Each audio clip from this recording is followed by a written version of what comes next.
वर्ष का 30वां सप्ताह, दिन सोमवार।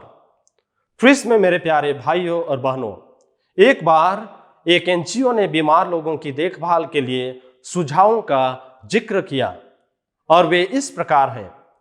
बीमार लोगों के साथ सच्ची सहानुभूति के साथ व्यवहार करें, बीमारों की स्वास्थ्य लाभ की कामना करें, उत्साहजनक और आशावादी बने, दूसरे व्यक्ति की बीमारी को अपने ऊपर न लें, बीमार लोगों के लिए प्रार्थना करें, स्वास्थ्य के लिए काम करके बीमारी से लड़ें, अच्छे स्वास्थ्य के नियमों पर ध्यान दें, जैसे उचित पोषण, पर्याप्त व्यायाम, ताजी हवा, एक सकारात्मक की भावना, पारस्परिक प्रेम, एक अच्छा स्वभाव, दूसरों की सेवा, जीवन के लिए एक मैत्रीपूर्ण संबंध और बुरे आदतों से दूर रहें। यदि हम इन नियमों का पालन करते हैं, हम सभी प्रकार के बीमारी से दूर रहते हैं।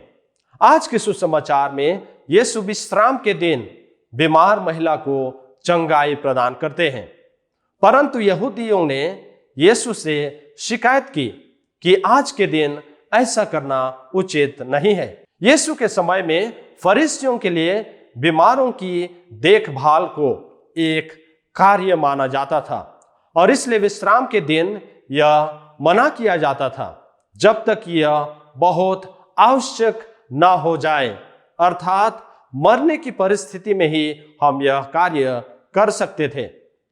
इस सुसमाचार में यह बहुत स्पष्ट है कि बीमार महिला का इलाज नहीं होने पर भी वह जीवित रह सकती थी, मृत्यु के खतरे से वह बाहर थी और इसीलिए इसे एक गतिविधि के रूप में निंदा की जाती है। प्रभु उन्हें नियमों का अर्थ समझाना चाहते हैं और कहते हैं, क्या तुम अपने मवेशियों को चारागाह में नहीं ले जाते हो? इसी प्रकार यह स्त्री 18 वर्षों से बीमारी से पीड़ित है और वह चंगाई के हकदार हैं। बीमार लोग विशेष उपचार के पात्र हैं और हमें यह ज्ञात होना चाहिए कि कोई भी व्यक्ति बीमार नहीं होना चाहता है।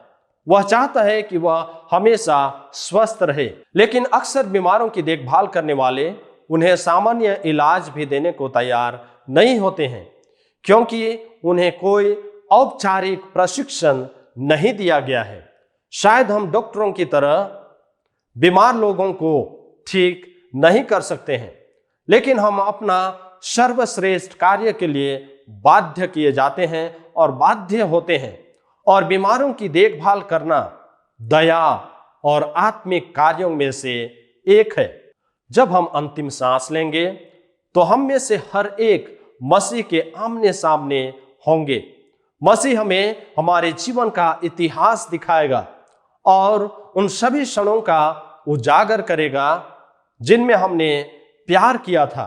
मसीह अपने अनंत न्याय को इस तरह आधारित करेगा कि हमने विशेष रूप से बीमार लोगों से कितना प्रेम किया है। वह कहता है कि जब मनुष्य का पुत्र सारी मानव जाति पर अंतिम न्याय करने के लिए महिमा में आता है, तो वह अपने दाहिने हाथ के चुने हुए लोगों से कहेगा, मैं बीमार था और तुम मुझसे मिलने आए, और उसके बाएं हाथ की निंदा करेंगे, मैं बीमार था और तुम मुझसे मिलने नहीं आए। प्यार बहुत व्यवहारिक है और यह समय और बलिदान की मांग करता है, और इसीलिए हमारे व्यस्तता और कई प्रतिबद्धताओं के बावजूद हमारे पास अपने प्रियजनों और दोस्तों के लिए प्रार्थना करने का समय होना चाहिए जो किसी भी तरह की बीमारी से पीड़ित हैं, चाहे वह आध्यात्मिक हो या शारीरिक। मसीह हमारे वचनों और प्रार्थनाओं के द्वारा उन्हें छूना चाहते हैं, उन्हें स्वस्थ करना चाहते हैं। वह हमें उसके प्रेम के संदेशवाहक बनने के लिए बुला रहे हैं। आइए हम उसकी शरण में आएं और उसकी प्रेम और अनुकंपा का अनुभव करें। आमीन।